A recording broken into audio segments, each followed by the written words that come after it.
Dobar dan i dobrodošli u Ergo Baby školicu nošenja. Danas ću govoriti o pravilnom položaju i o sigurnosti kod nošenja. Pravilan položaj znači da je dijete postavljeno uspravno u nosici, da su mu koljena raširena i da su noge u obliku slova M.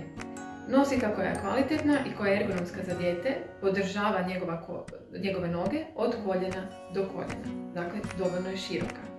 Što se tiče kralježnice, želimo da kralježnica djeteta zadrži prirodnu zakrivljenost, dakle u obliku slova C ili ako je dijete veće u obliku slova J. Dakle, ne želimo da nositka neprirodno ispravlja dijete, nego da poštuje prirodnu zakrivljenost njegove kralježnice.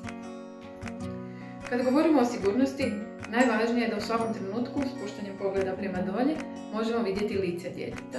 I ono što želimo vidjeti je da dišni putevi djeteta nisu zaklonjeni i da mu lice nije pritisnuto uz naše tijelo. Također, kada nosilka dobro drži dijete, to znači da mu je glava odmaknuta od prsa barem 2 prsta.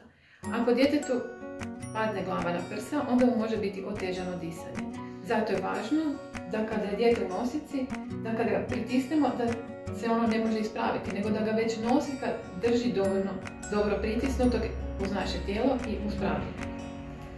Što se tiče visine djeteta, optimalna je visina ona kod naših ključnih kostiju, dakle tako da dijete možemo lako poljubiti u čelo.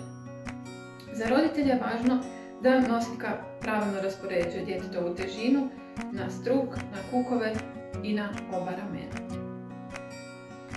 Od ostalih stvari možemo spomenuti to da svaka nosiljka ima gumicu kojom se može zakopčati trakica kako ne bi visila okolo i slučajno se negdje upetljala.